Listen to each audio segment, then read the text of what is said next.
This is Killer Innovations, a show about ideas, creativity, and how you can innovate. Welcome to the Innovator's Garage, where you learn to create your next game-changing killer innovation.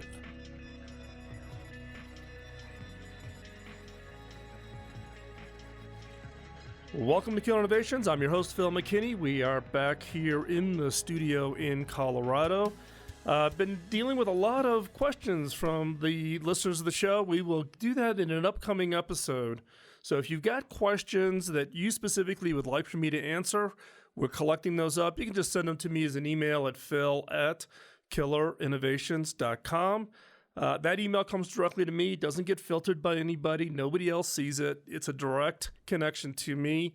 And submit your questions. And as I said, we're going to post those or actually use those as kind of a sparking point for some upcoming shows.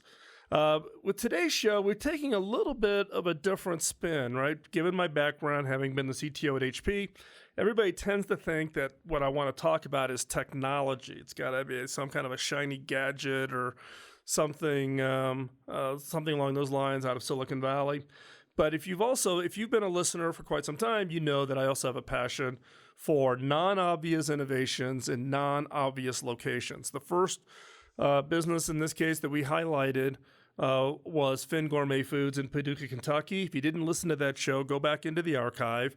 This is a company that actually has created some very innovative technologies to open up an entirely new market opportunity in the fish food processing industry segments in a little town called Paducah, Kentucky, right on the Ohio River. And we actually traveled there. We took the mobile studio and we did the interviews on site. And it's actually was pretty eye-opening. So we're going to continue that process of looking for non-obvious innovations in non-obvious locations. And that's where we come to for today's show. Today's show, we're going to talk about roofing. Now, I know most of you are like, what? We're going to talk about, yes, we're going to talk about roofing today. And the guest I have with us today is Hasit Ganatra from ReMaterials. Hasit, thanks for joining us today here on Killer Innovations. Thanks, Phil. Thanks for inviting. So I teed it all up here with the fact that we're going to talk about roofing. And most people don't think of roofing as being all that highly innovative. But before we jump into that, why don't you give us a little bit of your background and how you got to where you are today? Where'd you grow up at? So, Phil, I grew up in India, in a city named Ahmedabad. And growing up, I had never visited a village, or a slum or a low-income community. But as my life, moved forward, I ended up in the US also. So I did my master's degree in Los Angeles, and I came back to India in 2008. And that is when my India journey and my journey into the villages began. That was 2008. Yeah. So what is your degree in? I studied electrical engineering. I studied microchip design, memory design, processor design. Okay. Yes. So this is going to even be a more interesting conversation. You're a chip designer that now started a company doing roofing for low income. But before that, though, you were part of a startup that was providing solar lights in rural areas also, correct? Exactly. So that was in 2008. I came back to India and I was exploring. And, my mom took me to a vegetable market and she's like, you're not doing anything. You might as well help me carry vegetables back home. And I saw the street vendors. They were all using a rented battery and a CFL light. And, as I observed this over many days, I thought all this could be solar. They were renting it at a very high cost. They were being exploited. So that was a thought in my head. That was my first encounter talking to somebody from a low-income background. However, very interestingly, I got connected to two Caltech graduates based in LA. They wanted to do solar lights for rural India and rural Africa. And they said, let's collaborate and let's start a company together. And they had funding and all that from LA. And then, our journey started. And in absolutely no uncertain terms, that those 2 to 3 years that we started and ran the company, it became my education, absolute education, eye-opener. It just changed my life. Yeah, in this case, it's interesting. I've been involved with a couple of other, startups that have been trying to do, for instance, solar lighting in Africa. My wife and I, we have a family venture fund, and we invest in entrepreneurs in developing countries. And it is interesting what solving the lighting problem in a low-income rural area, how transformative that is. And it's not just about the labor, being able to work more hours or whatever, but the impact that it has on education, allowing the kids to study, by lighting. Did you see the same thing with your work there in India then? Yes, the short answer is yes, absolutely. But I have no words. I get goosebumps talking about those days, because we would travel to rural India, and because of political scenarios and poor infrastructure, families will have no electricity from 6 p.m. to 10 p.m. Now, that is the time you need lights in the house. Of course, during the day also they had intermittent electricity, but 6 p.m. to 10 p.m. was dark. All the, the electricity would be diverted to the cities, and villages would be dark. And that is the time when you cook food and eat food, and the whole family is at home, and all you see is tiny kerosene lamps, spread across thousands of kilometers. I'm not even exaggerating. And that was just shocking, eye-opening. It gives me goosebumps till date, that why are we not doing enough? Coming to your point, yes, apart from, just having enough light in the house, a tiny kerosene lamp is nothing. Yes, kids can study better, and families can have more economic activities going on in their house and social activities going on in the house. But it's still the same situation. We need to do a lot more. Well, not only that, the whole issue of kerosene light, right? Kerosene is not cheap, right? If you're low income, and you also can generate health issues, right? Because of the smoke and fumes coming off of the kerosene. It was interesting because in a village we were working in Rwanda, Africa, we ended up running electricity to one of the businesses we invested in, and we electrified like 3 villages along the way, right? And we allowed the villages to tap in individuals' homes. And it was interesting. It wasn't about appliances. It was about lighting. Number one issue for them was about getting lights in their house so that their kids could do their homework, they could do better in school, and pass their exams in order to get into secondary school.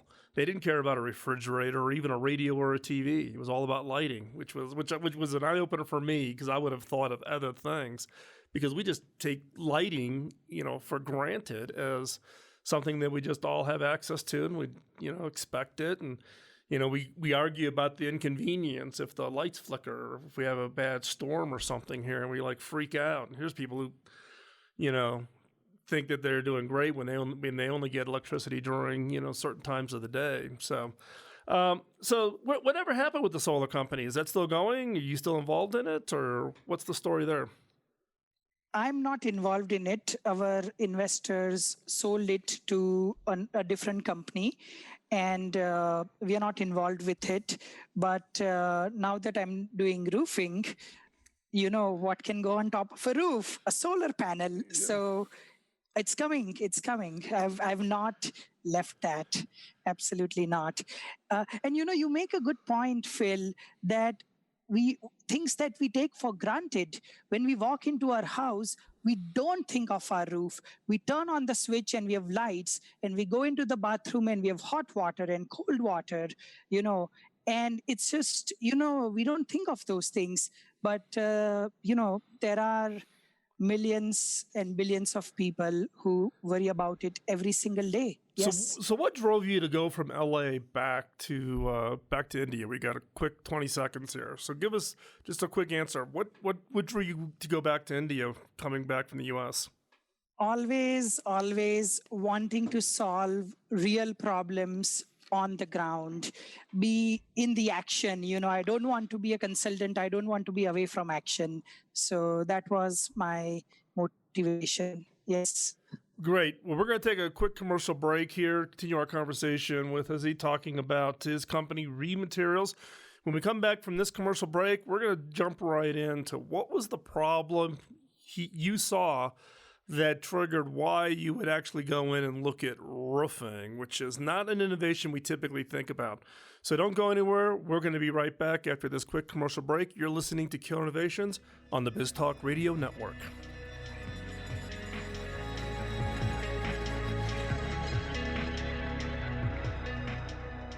Welcome back to Killer Innovations. We're continuing our conversation with Hasit Janatra from ReMaterials. Now, I have to ask you, what possessed you to think about roofing? It's not an area of innovation or a solution area that I think about. But you talked about in the last segment about what we take for granted and looking at something with fresh eyes. So give us some background on how what was the problem you were trying to solve with ReMaterials? Absolutely. So there are two parts to this, to my answer. The first is from my solar lighting days working in rural India, I was exposed to all the problems that rural areas and low-income communities faced. And that just developed, passion in me that, we need to solve these real problems. But after that, more specifically, some of our older investors, they said, we should do this house in a box, a kit house, so that, and then we can just ship houses to all over the world from a factory. And of course, that connected to me because I've seen construction activity going on in rural areas all the time. So at that point, the market research started, spread across 4 states in India, rural areas, urban slums. I talked to 600 families, and what I saw was eye-opening. I saw that people had built some sort of brick walls, but roofing was consistently poor. And I have data that 80% out of 600 families used corrugated cement sheets and metal sheet roofing. Corrugated cement sheets are just 6 mm thick. They also controversially contain asbestos, which is banned in a lot of countries. And corrugated metal sheets are just 1 mm thick. And as we all know, metal is a good conductor of heat. Now, the living conditions in these houses were horrible because of roofing. In summers, the temperature would go to 45, 48 degrees Celsius, I think 110 Fahrenheit or something, very hot inside the house. I saw families sitting outside their own house. They said, no, we cannot be in our house. It's like a hot oven. So, not in afternoons. In monsoons, there'll be water leakage inside the house from the roof, and their belongings will get wet and all of that. And, the cement sheets and metal sheets will crack and corrode easily. And there'll be like monkeys jumping on top of the roof and they'll throw stuff on the roof. It'll break easily. And I said, oh my God, this is such a mess, And so many people in India, and now we know abroad also, they use this roofing. And there is just no alternate. And that was the spark. I said, this is such a global problem and a serious problem, and we absolutely need to solve this. And I just decided that I'm going to start a roofing company at that point of time. So the question that it begs you is why hasn't anybody else seen this? Well, see, that goes into the whole idea of, which I still face today, that traditional businesses do not consider rural areas and urban poor, low-income communities as a market opportunity.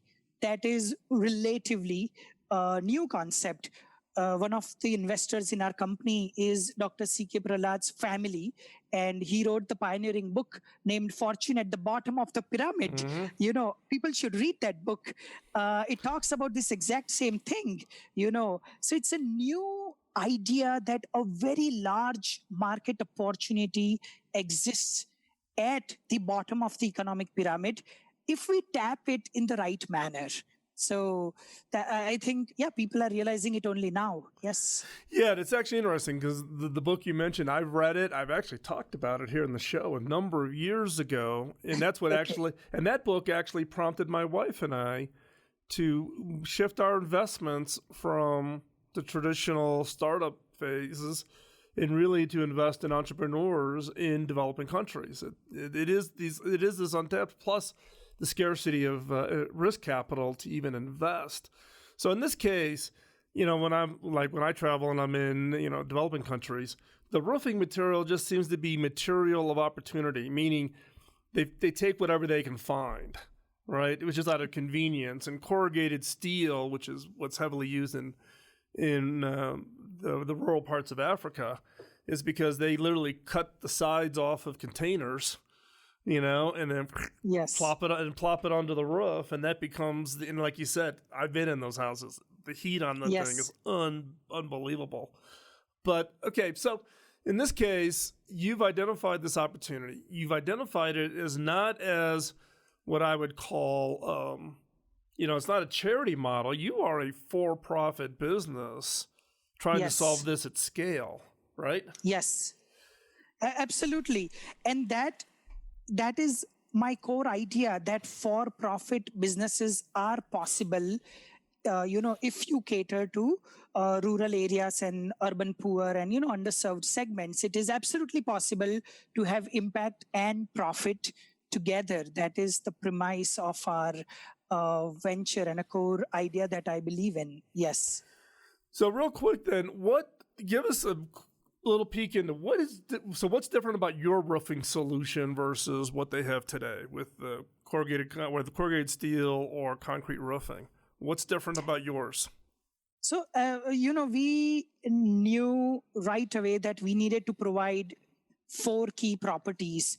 We needed to provide strength, heat insulation, waterproofing, and aesthetics. And that is where we got started with our journey. We have a solution now which we've installed at several hundred houses, and our roofs actually lower the temperature in the house by 6 to 10 degrees Celsius. They're completely waterproof.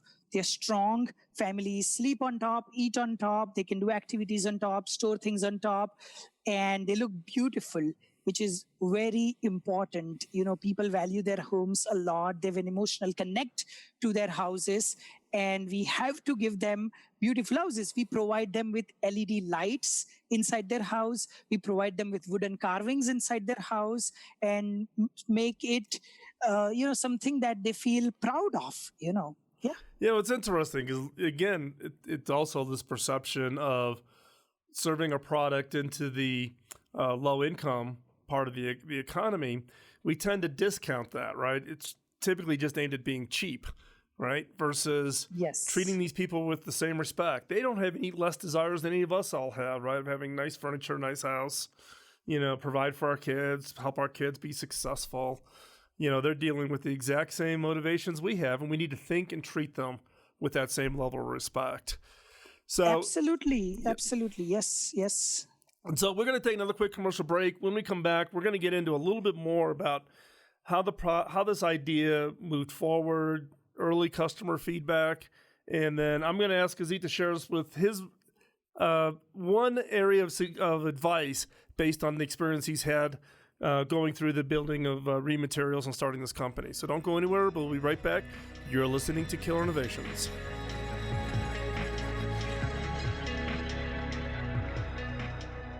Welcome back to Killer Innovations. We're here with Hasit Ganatra from ReMaterials talking about roofing as an area of innovation. Now, Hasit, I have to tell you, what you just shared in the previous segment, I got the goosebumps because of your sensitivity to the respect that all customers deserve, no matter where they are on the pyramid. Talk a little bit about the start of the project up through kind of your first customers. How long did that take, and What was that whole process? What was that experience like? Sure. So when the spark, that we have to do alternate roofing, that started, and we knew that we had to provide 4 key properties of strength, waterproofing, insulation, and aesthetics. We started looking at the materials, because what will this new roof be made of, right? We can talk about all these things. And then the whole materials exploration started. And, I thought that we'll have a roof installed in 6 months, and then we'll raise money and we'll go from there. But it took 2 years to install our first demo roof. You probably know, you've done startups. You know that journey very well. Yeah, you're living the innovator's dream, right? Yes, all absolutely. innovators are optimists. We believe we can do it so fast, and then it just takes a lot longer than planned. Okay, so this took you 2 years to get to that first install. First roof, but there were 2 key elements, of innovation, which I really want to share. The first was the materials. There was always this idea that we can develop a new material, but we were trying off-the-shelf materials. And when those did not work, we started new materials development. I gathered around 15 types of waste materials in the backyard of the kitchen and started experimenting with those. The engineers training came very handy, because we are good problem solvers, right? And then out of those 15 waste materials, we developed a roofing material that was made from cardboard waste and agricultural waste, like coconut fibers, and completely natural biodegradable roofing tile came out of it. And that was a hard journey. To make the material, we needed machines. Where do you get machines? You need money. Nobody would rent the machines. Went through that whole journey. The second aspect is coming up with a modular design. We knew that the roof had to be modular, because then it is easy to ship. We have to ship it to remote areas, to rural areas, in very crowded urban slums. It has to be very easy to install. Who is going to install these roofs, right? We want to install millions of roofs across the world, and then we need skilled workers and all of that. So we came up with the modular design, very easy to install. The roof can be installed in less than a day by semi-skilled, unskilled workers also. So those 2 innovations took more than 2 years. And then finally, our first roof, was installed in a low-income community in Ahmedabad in middle of 2015. And that was just felt great. Yeah. So how many roofs have you installed now? So as of right now, we have 150 plus roofs installed in slums of Ahmedabad primarily.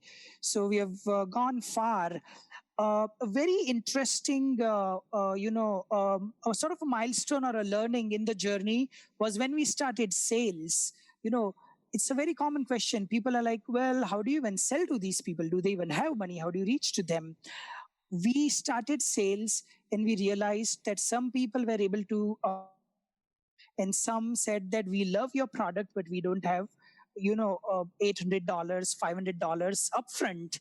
And that point, we started partnering with microfinance companies. So right now, our roofs are sold in cash. There are families that pay cash, which has been a revelation to us and to our investors and to the world also, that they actually have cash. Just do not discount them. And half of the customers get their roofs financed from microfinance companies, and they just have to pay $30 a month, and they get a high quality roofing in return. Yes. And what is the average cost of a roof? Is it the $500 you mentioned? Or what if you had to say? I know average is always hard, but what would you say the average cost in U.S. dollars terms? What would a roof cost? Is $700 to $800, $700 or so for a 250 to 300 square feet house. Oh, wow. Amazing. Yeah. So, yeah, our goal was never to be cheapest in the market. Our goal was to be the best in the market. There is difference between being low cost and being cost effective.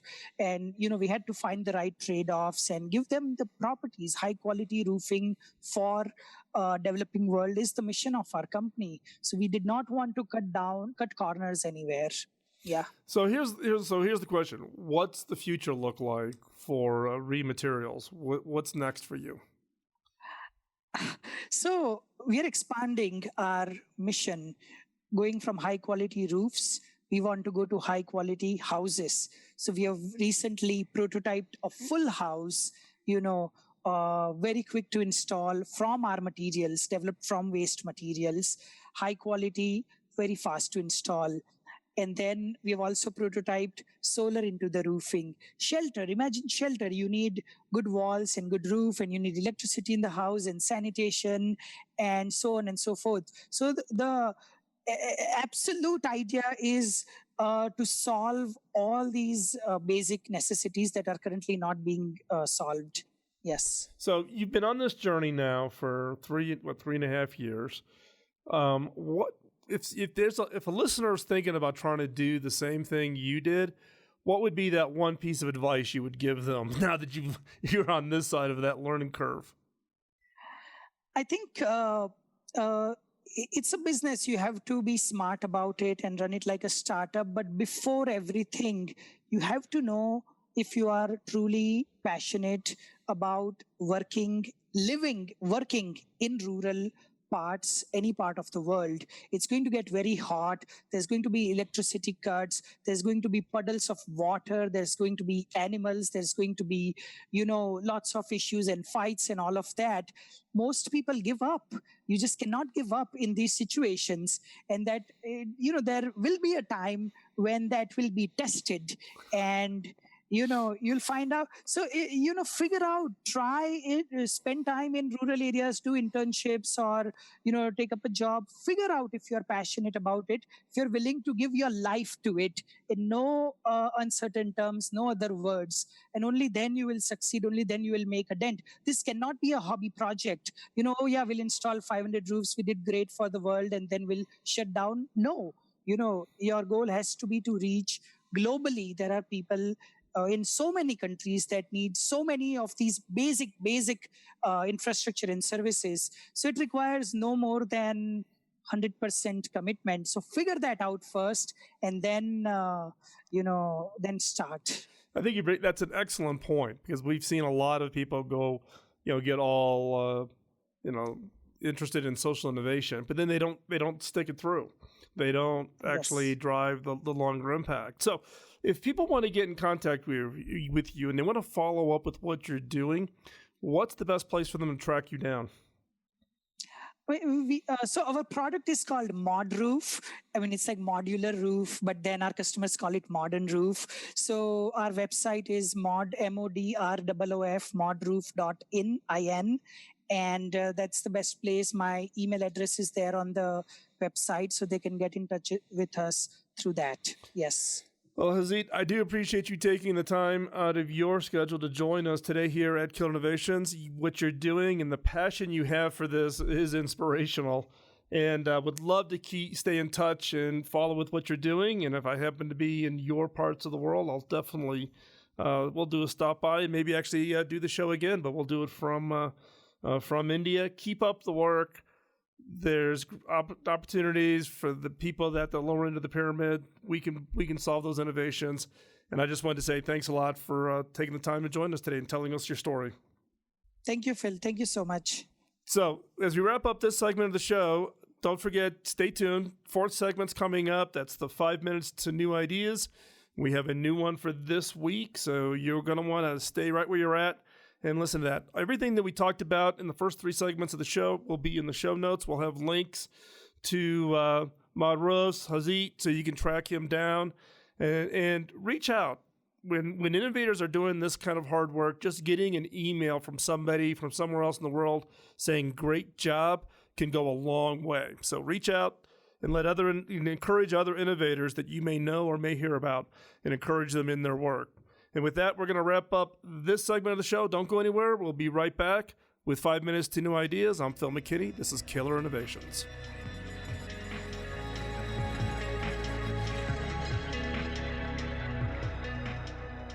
Back in the early days of this show, I would share what I called a killer question in each episode. These questions were designed to be used in your personal, team, or organization innovation efforts. Now, based on feedback from listeners like you, we've decided to bring it back with some improvements. Each episode of the Killer Innovations has a segment that I'm now calling 5 Minutes to New Ideas. They are designed for the creative mind looking for that next great idea. Each episode will challenge you to think differently about your business, your products, your services, and yourself by asking unique, funny, and sometimes crazy questions. These questions are designed to force you to look beyond the obvious and to uncover those ideas and opportunities you never before considered. So, get out your notebook and be ready to uncover that game-changing idea. Here is 5 Minutes to New Ideas.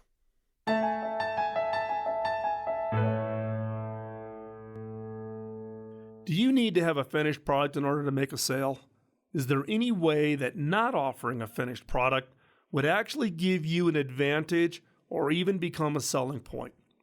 Now, my children have long since outgrown toys, but my grandkids have more than once roped me into visits to Build-A-Bear.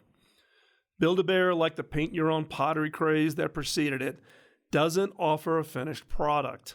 In fact, the whole selling point is that you create your own customized product in store.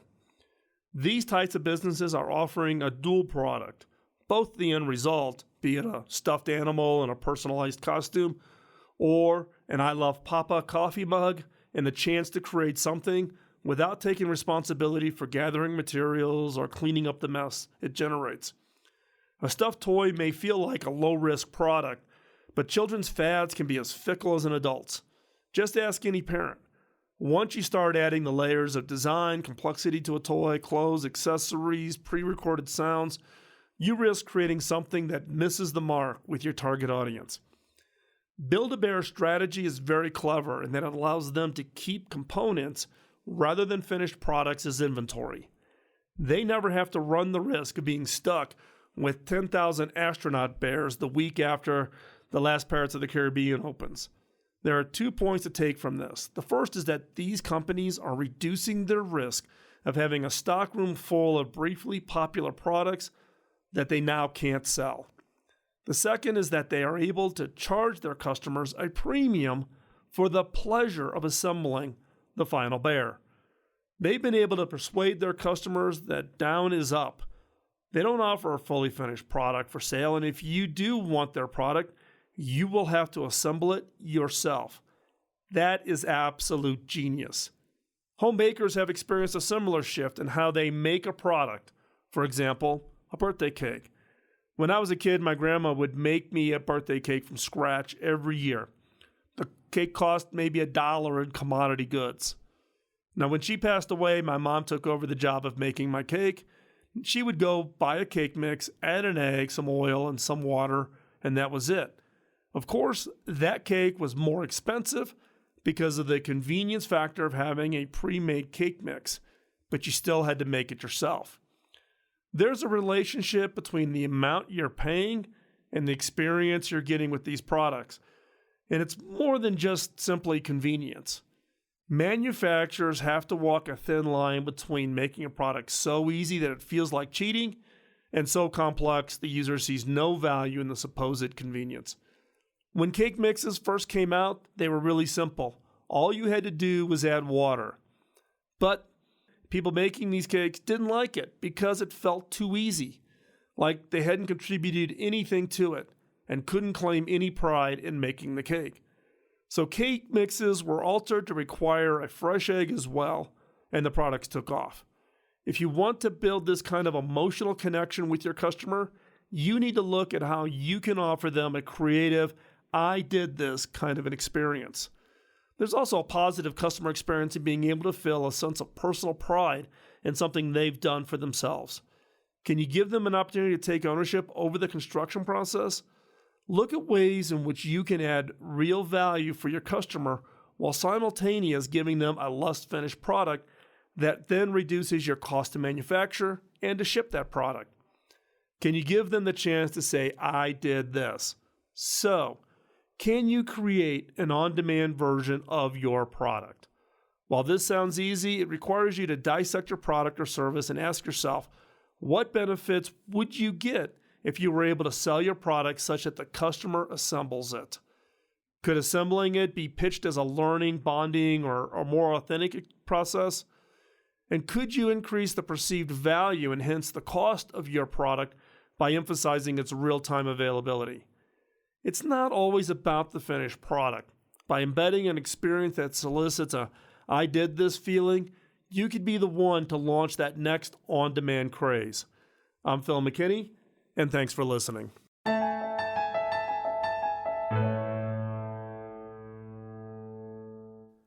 Thanks for taking the time out of your busy schedule to join in. If you have any comments or suggestions, drop me a note at phil@killerinnovations.com. Beyond this show, I write about my personal experiences of being in the innovation game for the last 2 decades. Topics include innovation, creativity, culture, team building, metrics, frustrations, leadership, and how to win. You can find that content over at philmckinney.com. You can also find out information about my book, Beyond the Obvious, including extensive excerpts over at beyondtheobvious.com. You can find hardcover, digital, and audio versions of my book on Amazon or wherever you get your books from. Now, the reason I started this show back in 2005 was to pay back my early mentor. My first mentor, Bob Davis, invested an immense amount of time in training and coaching me, which had a major impact on my career. When I went back and asked him how I could pay him back, he laughed and said I couldn't.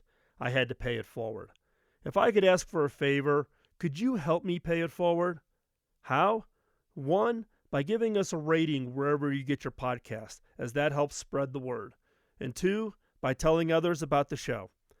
If you want to be part of the conversation between the shows, I hang out in the Innovators community on Slack. The Innovators community is a private community of vetted innovators who help each other succeed. Check it out at theinnovators.community. This episode of Killer Innovations was produced by the Innovators Network. You can find the show notes and the entire show catalog going back to 2005 at killerinnovations.com. I'll talk to you next week, and in the meantime, go out and change the world with your killer innovation. Bye-bye.